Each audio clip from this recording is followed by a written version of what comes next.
Second পয়েন্টে ছিল হচ্ছে 12,000 যে new vacancy West Bengal police সেটা কবে আসতে পারে।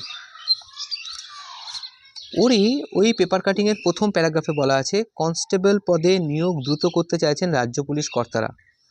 সেকেন্ড প্যারাগ্রাফে এর জন্য প্রাথমিক এবং মূল লিখিত পরীক্ষার বদলে একটি লিখিত পরীক্ষা করতে গত মাসে প্রস্তাব পাঠানো হয়েছে নবান্নে। তার মানে নবান্নে অলরেডি প্রস্তাবটা চলে গেছে, এটা কনফার্ম হয়ে গেল যে নবান্নে প্রস্তাব চলে গেছে ওই 12,000 যে ভ্যাকেন্সিটা আসবে তাতে যাতে একটি মাত্র লিখিত পরীক্ষা থাকে।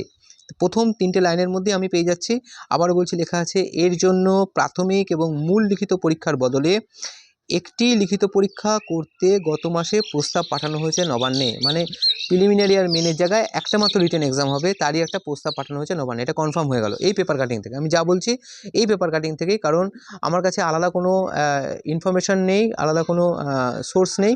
আমি যা বলবো টোটালটাই হচ্ছে এই পেপার কাটিং থেকেই বলছি আমি। এরপরে বলা আছে 3 নম্বর প্যারাগ্রাফে এক সরকারি কর্তা জানান পুরো প্রক্রিয়া প্রশিক্ষণ পর্ব শেষ করতে 6 মাসের বেশি সময় লাগছে, ওই সময় কমাতেই একটি লিখিত পরীক্ষা করার প্রস্তাব। অর্থাৎ আমরা জানি যে একটা আমাদের যে বর্তমান যে প্রসেস রয়েছে সেখানে প্রথমে একটা অ্যাড বেরোয়, অ্যাড বেরোনোর পরে প্রিলিমিনারি পরীক্ষা হয়, তারপরে মাঠ হবে, তারপরে মেন হবে, তারপরে ইন্টারভিউ হবে, তারপর মেরিট লিস্ট হচ্ছে। তো এই প্রসেসটা যদি হয় অবশ্যই এটা খুব তাড়াতাড়ি হবে। ধরো যদি মার্চেও হয়, আশা করি মার্চ এপ্রিল মের মধ্যে, মেতে তোমার পরীক্ষা, মার্চে যদি অ্যাড বেরোয় মেতে তোমার পরীক্ষা, মেতে যদি পরীক্ষা মেতে তোমার পরীক্ষা হয়ে গেল, মে জুন জুলাইতে তোমার রান, জুলাই আগস্ট সেপ্টেম্বরে দেখা গেল তোমার ইন্টারভিউ হয়ে গেল, ওরকমই থাকছে আর কি। 2 মাস করে ধরো, March April May June July, আর জুলাইয়ের পরে আগস্ট সেপ্টেম্বর, এই দেখো 6 মাসের একটা হিসাব তুমি পেয়েই যাচ্ছ। আশা করি এই বছরের মধ্যেই সিলেকশনটা হয়ে যাবে, এটা আমার মনে হচ্ছে। এই পেপার কাটিংয়ে যেরকম বলছে সেই হিসাবে আমি বলছি, আলাদা কোনো কিছুই না। তো এই ব্যাপারটা হচ্ছে যে সবার মনে হচ্ছে যে কবে আসবে, কোশ্চেন কি আসছে যে 12,000 ভ্যাকেন্সিটা কবে আসতে পারে। তুমি ভাবো এখানে নোটিফিকেশানে এই যে পেপার কাটিং ওখানে বলাই হয়েছে প্রস্তাব পাঠানো হয়েছে, পরিষ্কার বলা আছে প্রস্তাব পাঠানো হয়েছে। প্রসেস হচ্ছে এই যে প্রস্তাবটা গেছে নবান্নে, এই প্রস্তাবটা যাওয়ার সময় যদি পুলিশ থেকে ওদের পিআরবি থেকে যদি bureau of police research and development, এটা হচ্ছে ministry of home affairs, government of India, এদের একটা ওপিনিয়ন নিয়ে নেয় তো ভালো। যদি না নেয় তাহলে কিন্তু নবান্ন থেকে এদের একটা ওপিনিয়ন নেবে যে bureau of police research and development, এটা হচ্ছে ministry of home affairs, government of India, এদের থেকে একটা ওপিনিয়ন নেবে। টোটাল যেহেতু প্রসেসটা চেঞ্জ হবে তাদের একটা মতামত অবশ্যই নেবে, কারণ এরা রিসার্চ ওয়ার্কের সঙ্গে যুক্ত। তো তাদের একটা ওপিনিয়ন নেবে, নেওয়ার পর একটা রুল ফ্রেম হবে, রুল ফ্রেম হয়ে যাওয়ার পর সেটা ক্যাবিনেটে পাস হবে এবং গভর্নরের সাইন হবে। গভর্নরের সাইন হওয়ার পর তারপরে কি হবে, ওইটা আমাদের কলকাতা গেজেটে নোটিফিকেশন আকারে বেরোবে।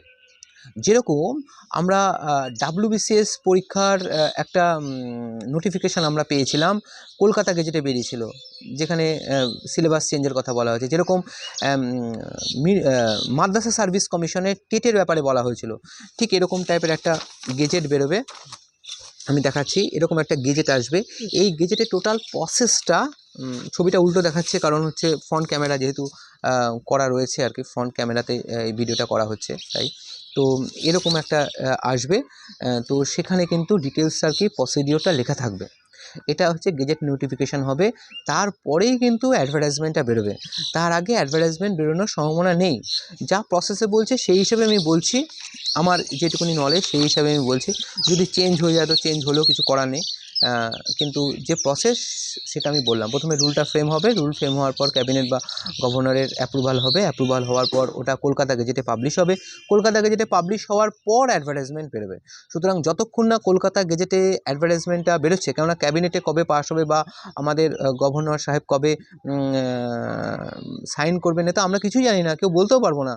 আমরা কি বলতে পারবো, কলকাতা গেজেটে কবে বেরিয়েছে, কলকাতা গেজেটে বেরোবে, তারপরেই কিন্তু নোটিফিকেশানটা হবে, আগে কিন্তু নোটিফিকেশানটা হওয়ার সম্ভাবনা খুবই কম। তো